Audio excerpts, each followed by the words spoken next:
하나님 말씀, 오늘 요한복음 21장 18절 말씀입니다. 자, 요한복음 21장 18절. 자, 우리 한 음성으로 천천히 합독하겠습니다. 내가 진실로 진실로 내게 이르노니 내가 젊어서는 스스로 띠띠고 원하는 곳으로 다녔거니와 늙어서는 내 팔을 벌리리니 남이 내게 띠띠우고 원하지 아니하는 곳으로 데려가리라. 아멘. 할렐루야. 자, 우리 서로 앞뒤적으로 교제하겠습니다. 잘 되고 있습니다. 하나님이 하시면 다 됩니다. 사랑하는 여러분, 하나님께서 구원받은 하나님의 자녀들에게 원하시는 것이 무엇인 것 같습니까? 다른 게 아닙니다. 바로 순종입니다. 순종. 성경이 증거하는 하나님의 말씀대로 하나님의 자녀가 된 우리가 온전히 순종하며 살아가기를 하나님은 원하십니다. 그런데 안타까운 사실은 우리의 모든 죄를 다 사해 주신 예수님의 십자가 대속을 믿음으로 구원받은 하나님의 자녀가 되었음에도 불구하고 하나님의 말씀에 온전히 순종하지 않고 세상과 타협하며 살아간다는 겁니다. 사람들은 이 타협을 융통성 있고 지혜롭다고 착각을 하는데 아닙니다. 불의한 것입니다. 하나님 말씀에 온전히 순종하지 않고 세상과 적당히 타협하는 사람은 그렇게 살아가는 것은 지혜로운 삶이 아니라 불의한 삶입니다. 로마서 1장 1절을 보게 되면 예수 그리스도의 종인 사도 바울은 하나님의 복음을 위하여 택정함을 입었다라고 말씀합니다. 택정함을 입었다는 것은 따로 구별하여 세워놓았다는 거예요. 그렇다면 하나님께서 우리들을 늘사랑교회로 부르셔서 따로 세워놓으신 이유가 무엇입니까? 바울처럼 예수님의 대속의 십자가를 통해 인간 구원을 전하게 하심으로 많은 사람을 구원받게 하기 위함입니다. 더 구체적으로 말하면 우리 교회에 주신 동아시아 선교 때문입니다. 우리는 사람들을 예수님의 십자가 복음으로 구원하는 선교 사명을 이루기 위해 하나님의 택정함을 입었기에 세상과 타협하지 말고 아멘 하나님 말씀에 온전히 순종하며 살아야 합니다. 예수님도 마태복음 28장 20절에서도 내가 너에게 분부한 모든 것을 가르쳐 지키라고 말씀하셨어요. 하나님의 말씀대로 온전히 순종하며 살아가는 제자들, 이 제자들을 양육하라는 말씀이에요.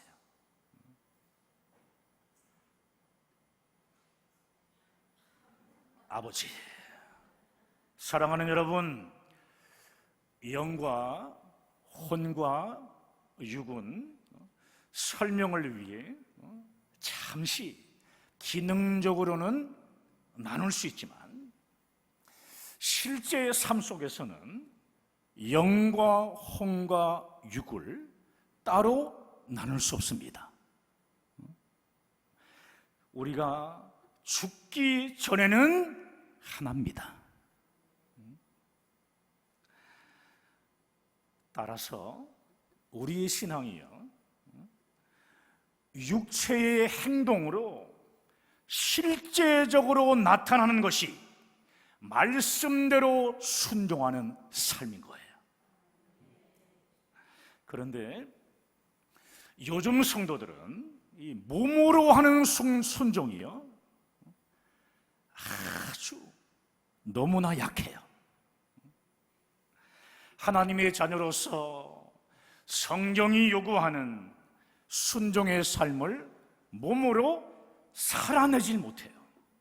몸으로 살아가야 되는데 살아가질 못해요. 명심하십시오. 몸으로 하는 순종이 약해지면 영성도 점점점 약해집니다. 여러분, 그래서 성경은 야고보서에 행함이 없는 믿음을 가리켜서 어떤 믿음이라고요? 죽은 믿음이다, 이렇게 말씀하는 겁니다. 하나님과 영적인 호흡을 하는 기도도 몸이 실제로 순종해야 하는 거 아니에요? 찬양도 입을 열어 불러야 하고, 어떤 사람은 입을 닫고 하시는 분이 있더라고. 야, 신기합니다. 그리고요, 그리고 예배도 마찬가지예요. 예배도 우리의 몸이 교회로 와야 하는 겁니다. 제가 몇 번 말씀드렸던 기억이 나는데, 옛날 성도들은 요즘 성도들보다요 몸으로 하는 이 순종이 아주 강했습니다. 어려운 문제가 생기면 앉아서 걱정만 하는 게 아니라 교회에 와서 철야하며 간절히 기도했습니다. 교회 의자에서 쪽잠을 자며 때론 의자에서 떨어지기도 하는 사람도 있었고요. 너무 추워가지고 너무 추워서 그때 이불을 교회에 가지고 왔어. 정말 몸에 두르기까지 하면서 기도하고 또 기도했습니다. 여러분, 옛날 성도들은요 몸으로 하는 순종이 삶 속에서 나타났잖아요. 그래서 교회뿐 아니라 이 나라까지도 변화시키는 놀라운 역사를 이루어냈습니다.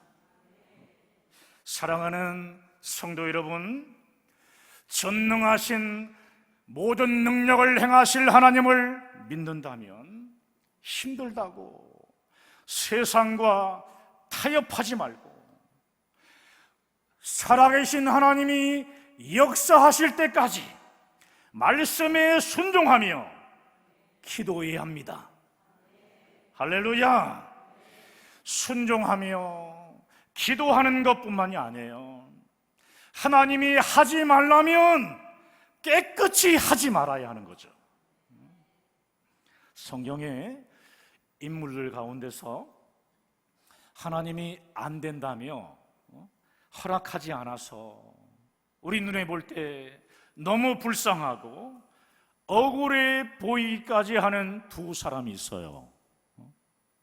누구냐 하면은 모세와 다윗입니다. 신명기 34장 7절을 보게 되면 모세가 죽을 때 눈이 여전히 밝았고 기력이 쇠하지 않았다고 말씀합니다. 즉 모세가 눈이 어두워져서 눈이 정말 어두워지고 힘이 없어서 가나안 정복을 못한 것이 아니라 하나님이 허락하지 않아서 못한 것이에요. 하나님이 허락하지 않았어. 모세는 하나님이 세운 민족의 지도자일 뿐이지 가나안 정복의 영웅이 아니라는 겁니다. 가나안 정복은 모세의 업적이나 공로가 아닌 하나님의 역사로 이루어졌다는 말씀이에요.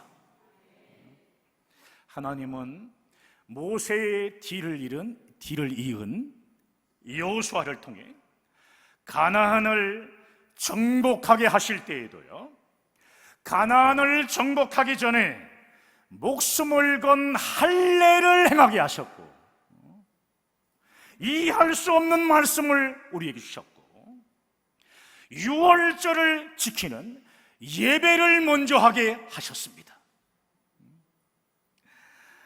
가나안을 정복하게 하기 전에 먼저 하나님 앞에 의롭고 거룩한 백성으로 서게 하심으로 이스라엘을 제사장 나라로 세우신 하나님의 뜻과 의를 온전히 드러내신 겁니다.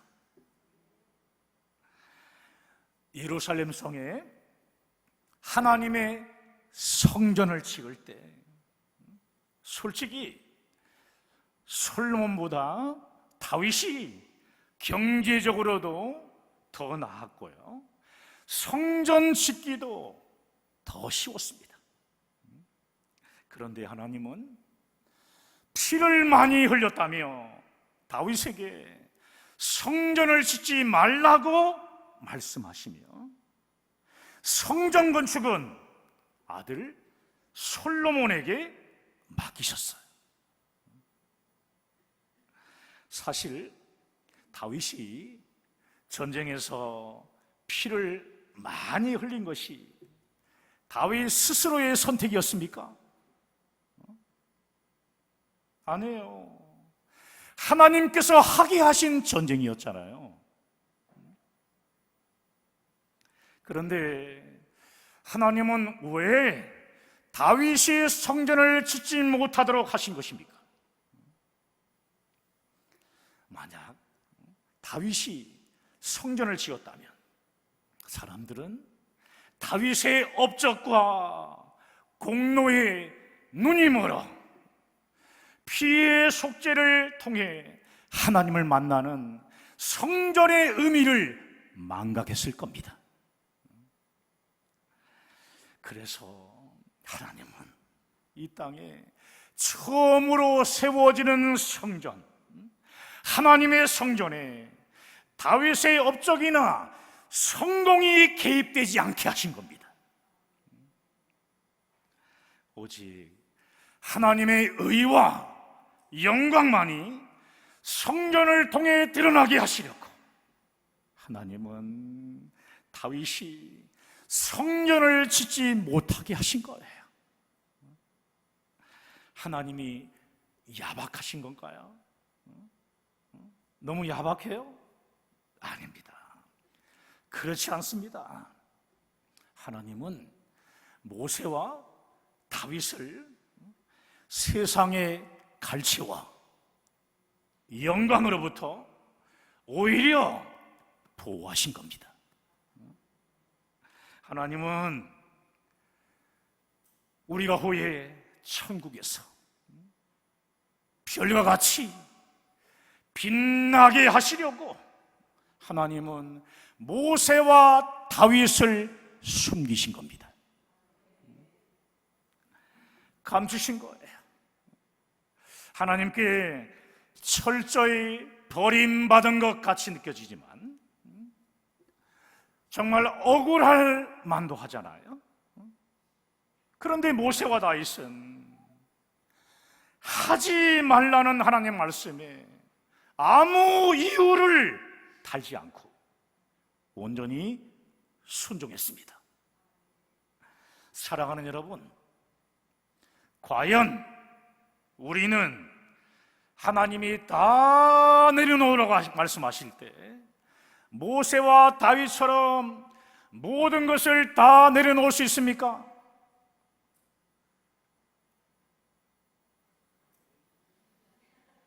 그래.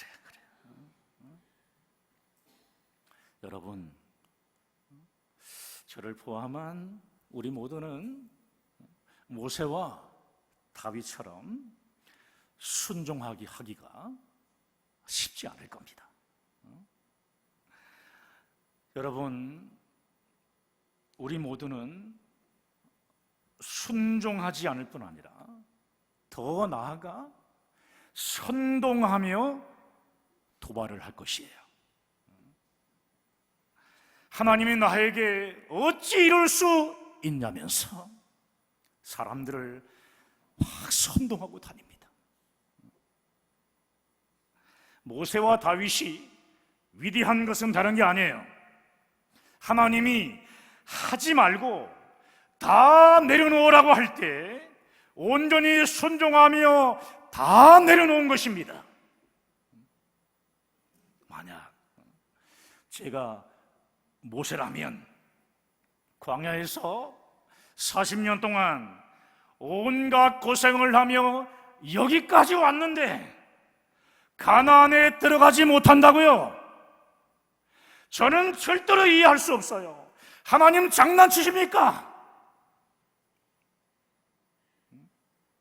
이게 말이 됩니까? 이렇게 하나님께 한거하면서 하나님께 나아가 너무 억울하다며 선동하며 다녔을 거예요. 사랑하는 여러분, 결국 최우승이는 하나님 말씀에 온전히 순종하는 삶인 것입니다.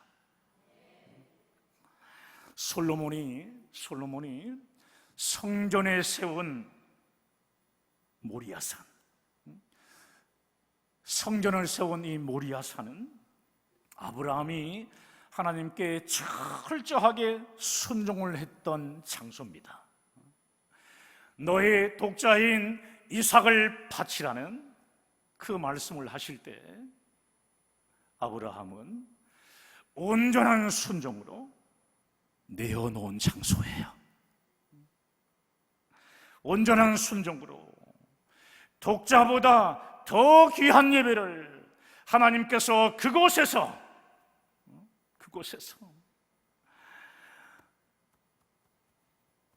하나님의 성전을 세우게 된 겁니다. 그곳에서. 사랑하는 여러분, 예수님의 제자들 가운데 선동, 도발하면 떠오르는 인물이 누구죠? 힌트를 줍니다. 배시입니다.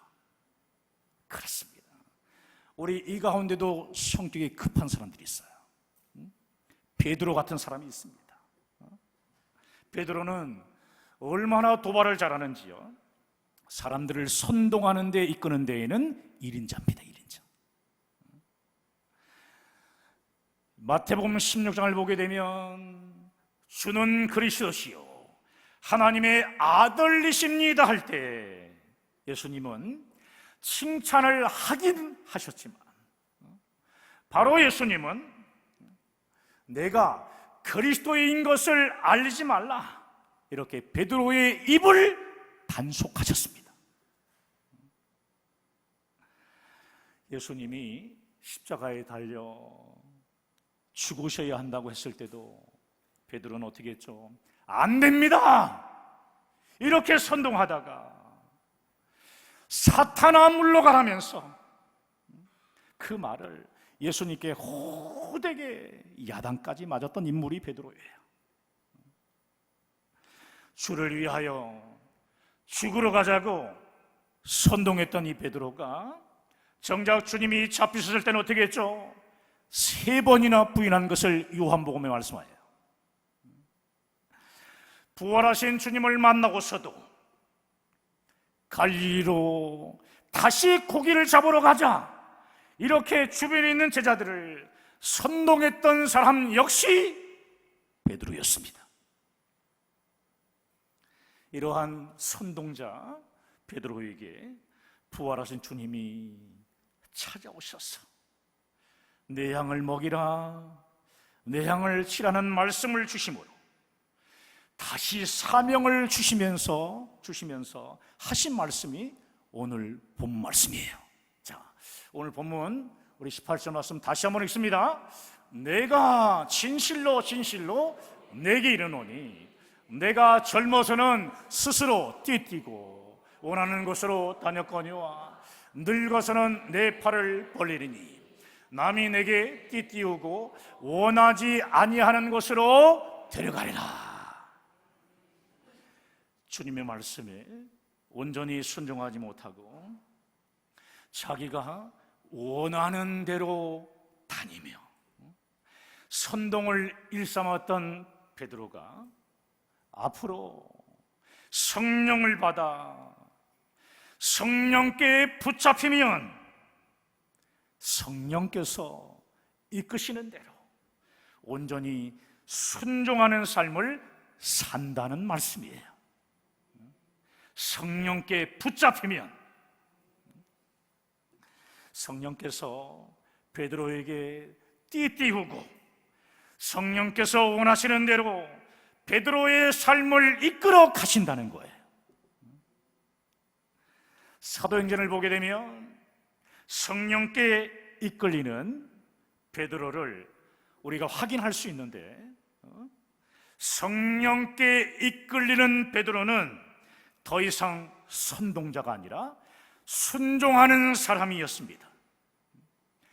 선동자가 아니라 성령께서 이끄시는 대로, 성령께서 역사하시는 대로 순종의 삶을 사는 베드로를 통해 결국 어떤 일이 벌어집니까? 예수님을 3번이나 부인했던 베드로가 성령께 띠띠워진 후에는 담대히 일어나 너희가 죽인 예수를 하나님이 살리셨다며 회개하고 예수를 믿으라며 담대히 설교합니다. 이 베드로의 설교에 3,000명 또 5,000명이 구원받는 초대교회의 놀라운 부흥의 역사가 일어났다는 거예요. 이렇게 성령에 이끌림 당하며 순종의 삶을 실제로 살았던 베드로에게 한 가지 중요한 변화가 있었습니다. 변화가 나타나요. 베드로가 기도하는 사람이었다는 거예요. 베드로가 기도하는 사람으로 완전히 바뀌었다는 거예요. 기도하는 사람으로. 선동자였던 베드로가 도무지 기도를 하지 않았거든요. 예수님이 십자가에 못 박히실 때, 겟세마네 동산에 기도하실 때 베드로는 어떻게 했습니까? 기도 안 하고 그냥 찼습니다. 오늘 또 주는 사람이 있는지 모르겠어요. 그랬던 베드로가 성령께 이끌리는 순종의 삶을 실제로 살기 시작하니까 기도의 사람이 되었다는 겁니다. 기도의 사람으로 변화됐다는 거죠. 사실 최초의 이방인 선교도요, 사도행전 9장에 기록된 말씀처럼 베드로가 했습니다. 베드로가 로마의 백부장이었던 고넬료의 집안에 예수님의 십자가 복음을 전한 것입니다. 기도하는 중에 성령의 이끌림을 받아 순종함으로 이룬 놀라운 구원의 역사입니다. 이방인이라서 사실 마음에는 내키지 않았지만 가서 복음을 전하라는 성령의 말씀에 온전히 순종함으로 많은 이방인들이 구원받는 놀라운 역사를 이룬 것입니다. 사랑하는 여러분, 하나님은 우리가 하나님의 말씀과 하나님의 뜻에 온전히 순종하는 삶을 살기를 간절히 원하십니다. 아멘입니다. 성령의 이끌림을 받아야 되는데 성령의 이끌림을 받지 못하고 내가 원하는 대로 살아가면 결국 우리는 순종의 삶을 살지 못하고 어떻게 됩니까? 어떻게 됩니까? 선동하는 삶을 살아가게 돼요. 모이기만 하면 선동하는 자가 되는 거예요. 사랑하는 늘사랑교회 성도 여러분, 선동하는 삶을 버리고, 다시 한번 할게요. 선동하는 삶을 버리고 순종하는 삶을 사십시오. 복상 한번 띄워주겠어요? 자, 우리 두 번을 할 건데 오른손 주먹 주시고, 자, 두 번 시작. 선동하는 삶을 버리고 성령 안에서 순종합시다. 선동하는 삶을 버리고 성령 안에서 순종합시다. 아멘. 아멘. 그렇습니다. 오늘 본문의 베드로처럼 성령의 이끌림을 받는 자들이 되어 많은 영혼들에게 복음을 전하라는 주님의 말씀에 온전히 순종하는 삶을 살아가는 늘사랑교회 모든 성도님들 되시기를 주님의 이름으로 축원합니다. 할렐루야. 함께 기도하십시다.